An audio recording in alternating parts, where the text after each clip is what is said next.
King Cavo, huh? Heavy is the head that wears the crown, they say. Ars hominis audacia. That's a big motherfucking word. What's up, guys? This is Cavo here. I'm in the third episode of the Fudo Myo-O.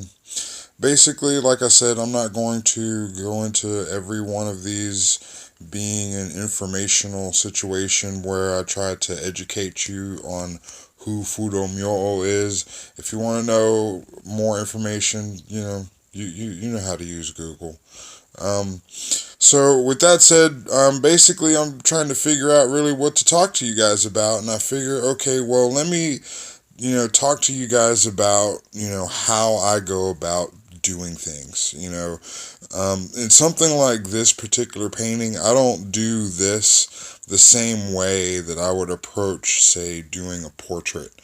When I do a portrait, there's a little bit more to it visually that I got to deal with. You know what I mean? With something like this, if you saw the second episode, I just painted this, right out of my head. I looked at what he looked like and took into account those things, and then I just went to the canvas and just sketched out, my art. When I'm doing a portrait or something to that effect, it's a little bit more involved with paying attention, because it has to look like that person or thing. I've done pictures of different types of cars and stuff like that, and different planes. And if it's a P-51 Mustang, it's got to look like a P-51 Mustang. If it's a 57 Ford F-100 Apache, it's got to look like a 57 Ford F-100 Apache or what have you. You know what I mean? It's got to be right. If it's a picture that I'm doing and it's of your mom, you want it to look like your mom and not your aunt. You know what I mean? Not that you don't want to see your aunt, but, if it's supposed to be one person, it needs to be that person. And I'm not going to lie, it's very difficult to do portraits. It's very stressful to do portraits because a lot of times I find myself painting people that I have never met. Painting people that would never ever meet. You know what I mean? And I have to sort of capture their image and likeness and the feeling of who they are without even knowing them. At the end of the painting, I sign the back of the canvas, and, I put that person's name. That's a lot of the first time I ever even really hear that person's name. You know what I mean? But it's got to be that person. It's got to look like that person. It's got to feel like that person. And if it doesn't, then it's off. And, I'm already going to be off because nothing's perfect. You know what I mean? No matter how hard I try to, make your little girl look like your little girl, it's difficult. Because usually I'm working with a not very good picture. I'm not going to sit here and chastise the public on the pictures that they take that I end up having to use for portraits. We're doing the best we can with the technology we have at hand, right? So that's what it is. But a lot of the times, the light is bad in your photo. Sometimes it's out of focus. Sometimes there are things in your photo that you don't want in your photo. There are things that aren't in your photo that you want to put in your photo. Sometimes I have to change things and add things, and just like I said, and then on top of that, I have to make it look old like mom. And if it don't look like mom, well, mom never wore a fucking purple dress, and now you got her in this. Is that blue? Is that I don't know. That doesn't look. You know what I mean? And so at that point, doing portraits is just so much more stressful. And like I said, I'm already operating under the gun because I'm not perfect. I'm already using, a picture that isn't necessarily going to make a great painting. What sometimes works as far as a picture doesn't necessarily work as far as a painting is concerned. Sometimes, the things that you want to capture aren't even there to be captured in those photos. And with that, now I got to sort of figure out a way to bring something to this image to make it fly as a painting and not just a photo, and then put those things in it, because someone who sees that as a painting doesn't know that it was a photo beforehand. You know what I mean? And so they're looking at it for it being a painting. And if it doesn't work as a painting, well, then, I haven't done my job. So a lot of times, the things that, how they look in a photo, even if I was to do them photorealistic, that wouldn't necessarily be the best thing to do, because sometimes those pictures are fuzzy and you don't want your little girl to be fuzzy.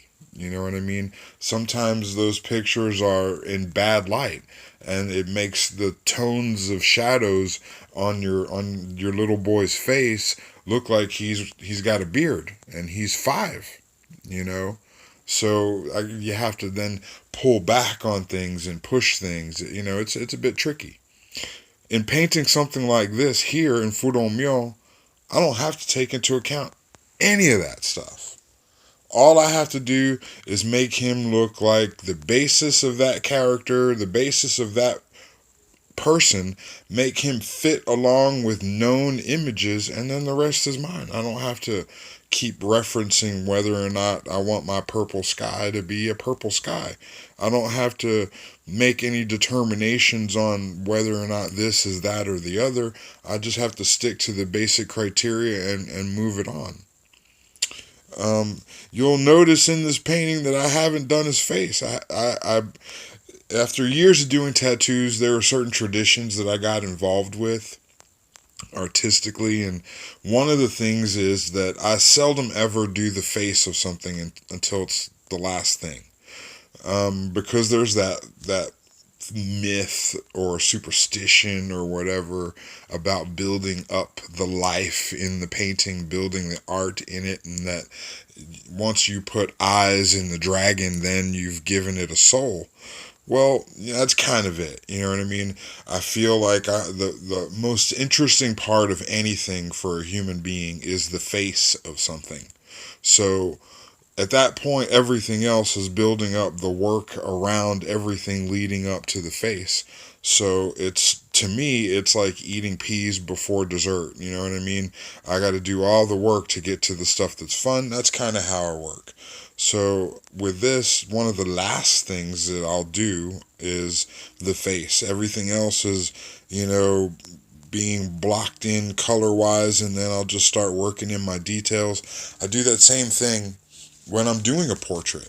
The last little details that I do when I do a portrait are those things that would most define you as a face. You know what I mean? If you have a beard, the last thing I'm going to do is put your beard on there.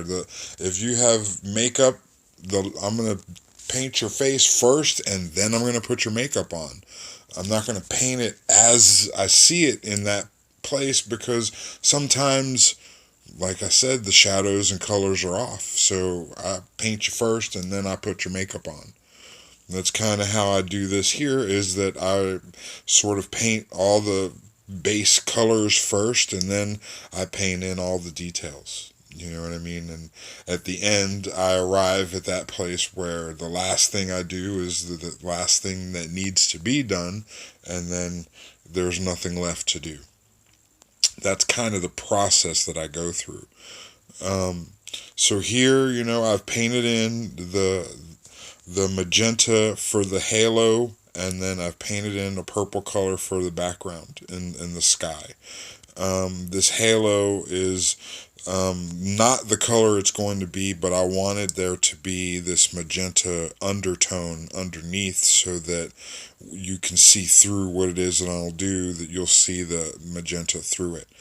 And the clouds and stuff in the background of the purple and all that is basically just blotching in some patterns and shapes that later I'll go in and define even more, to bring out even more details here and there. You'll notice that I painted over things like all the lettering and stuff like that. I painted it when I do the sketch so that I know how I'm planning things to be, to see things through to the end, but I don't necessarily need that visually. I know that it'll be there, and when it comes time to paint it, I'll paint it. Um, so like I said, here I'm just going through the purple and I'm just sort of, swirling it around, making cloud shapes to give me a base for the definition for what I want to happen with the background. And just kind of, enjoying the freedom to, play with paint for a little while without it being so, when you do portraits, almost every brushstroke is important. The wrong brushstroke in the wrong place is a problem. You know what I mean? And then you got to fix it. And fixing artwork is the worst because you're not moving forward, you're moving backwards. And sometimes paintings can take a while. It isn't necessarily the actual time of me with the brush and paint and contact with the canvas.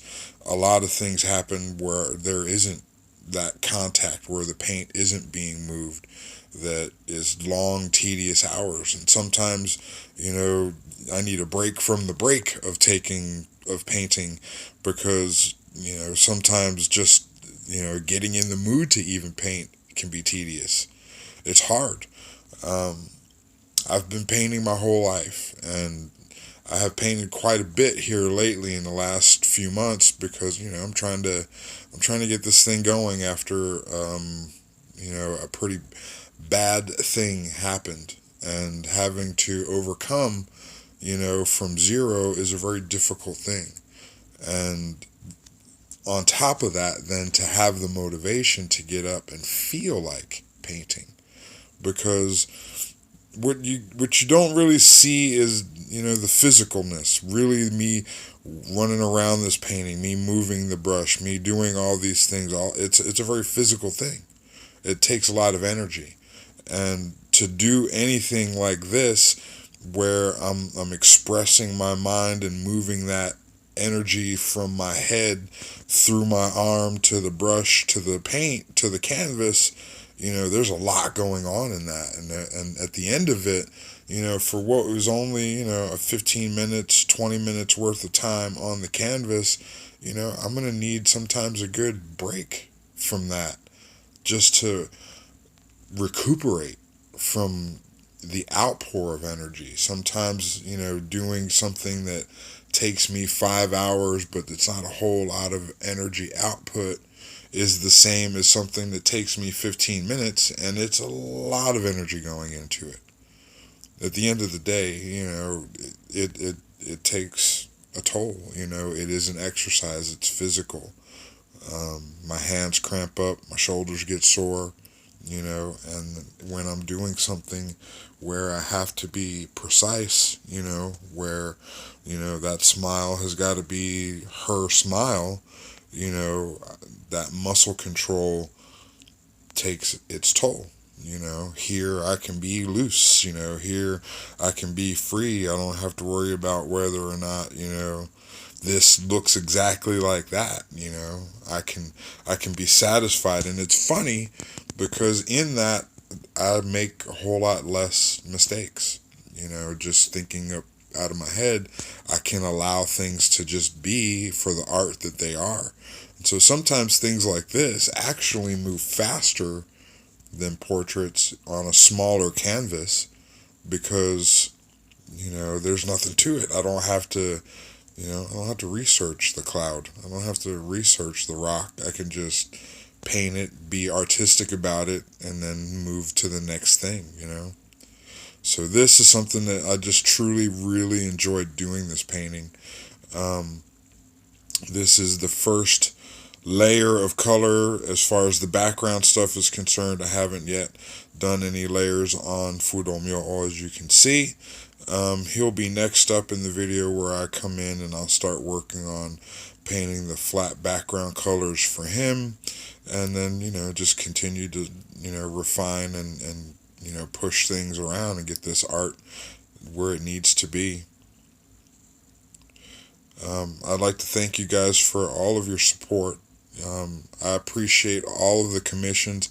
As of the recording of this, I got 2 more commissions. One that is for another very good friend of mine, many years of working with her in the tattoo business. Looking forward to doing that piece of work. And then one that's going to take a little bit out of me. It is a very heavy commission that I'm going to be doing. I'm certain that I won't be posting anything about either one of those. I don't know. Maybe I might post the next one after this, which would be the one with the tattoo friend. But the next one, I'm not sure. But there's a few more videos of this coming up, and so I appreciate you guys for watching. Tune in when I get this next one out. If you have any questions, again, hit me up at the bottom. Thank you.